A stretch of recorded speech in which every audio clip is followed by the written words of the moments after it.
பிரியமானவர்களே, இயேசுவின் நாமத்தில் உங்களை வாழ்த்துகிறேன். அழகான ஒரு கலங்கரை விளக்கம் தெரியுதா? கடற்கரையில் இருக்கிற கலங்கரை விளக்கு. அது நாங்கள் வரும்போது விடிய காலம் வந்துட்டோம், இருட்டோடு அது அப்படியே சுற்றி லைட் அடிக்கிறதெல்லாம் நாங்கள் பார்த்தோம். கலங்கரை விளக்கத்தில் ஒரு வெளிச்சம் வருதில்ல, எதுக்கு? கடலில் கப்பல் போகும்போது திடீர்னு அவங்களுக்கு திசையே தெரியலன்னா இந்த கலங்கரை விளக்கை பார்க்கும்போது இது ஒரு கரை, இந்த இடனை கண்டுபிடிக்கிறதுக்கு வழிகாட்டுவதற்கு. அதே மாதிரி தான் இந்த உலகமாகிய கடலில் துன்பங்கள், துயரங்கள், கவலைகள், கண்ணீர்கள், வேதனைகள், மன சோர்வுகள் என்ன செய்கிறதுன்னு தெரியாமல் கலங்கும்போது இந்த வேத வசனம் நமக்கு கலங்கரை விளக்காக இருக்குது, வெளிச்சம் காட்டுகிறது. நீ பயப்படாத, இதான் வழி, இப்படி தான் போகணும் அப்படின்னு திசை தெரியாமல் தடுமாறும் போது நமக்கு வழியை காண்பிக்கிற ஒரு கலங்கரை விளக்காக வேத வசனம் இருக்கிறது. அதனால தான் இந்த வசனத்தை கொண்டு தான் ஆண்டவர் பேசுகிறார். அதனால தான் தினமும் இந்த வசனத்தை வாசித்து தியானித்து ஜெபிக்கணும். சரியா?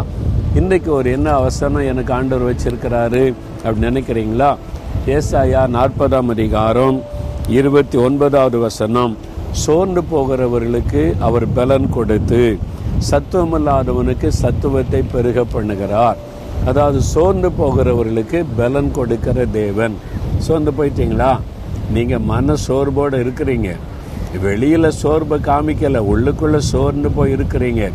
என்ன பண்ணுறது, என்ன செய்கிறது, ஏன் இப்படி நடக்குது, ஏன் இந்த மாதிரிலாம் பண்ணுறாங்க அப்படிலாம் மனசுக்குள்ளே சோர்ந்து போயிட்டீங்களா? சோர்வு எல்லா மனிதரும் சந்திக்கிற ஒரு பிரச்சனை. ஆபிரகாம் அவர் சோர்ந்து போனது பைபிளில் இருக்குது. மோசே அவ்வளோ பெரிய தெய்வ மனிதரே சோர்ந்து போனார். எலியா அவ்வளோ பெரிய தீர்க்கதரிசியை சோர்ந்து போனார். எல்லாருமே அந்த வழியாக கடந்து போயிருக்கிறாங்க. நானும் நிறைய நேரம் சோர்ந்து போயிருக்கிறேன்.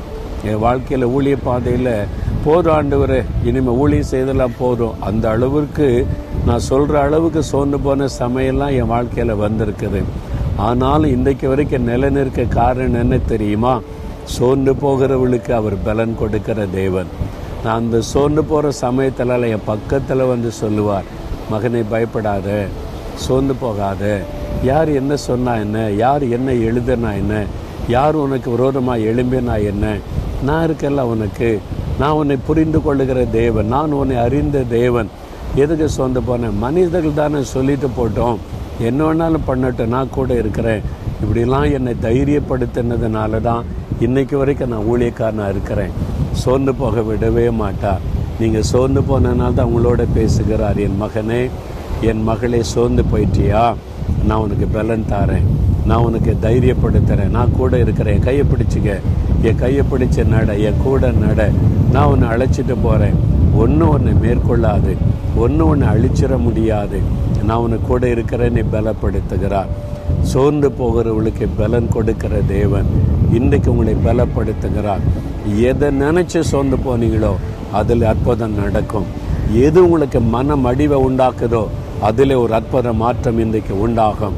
தகப்பனே, உங்கள் பிள்ளைங்கப்பா, உங்கள் மகள், உங்கள் மகன் சோர்ந்து போயிருக்கிறாங்க. இன்றைக்கு அவங்களை தைரியப்படுத்தி பலப்படுத்துங்க. அவங்க எதை குறித்து சோர்ந்து போகிறாங்களோ அதில் ஒரு அற்புதம் நடக்கட்டும், மாற்றம் வரட்டும். இன்றைக்கு அவளை மகிழ பண்ணும்.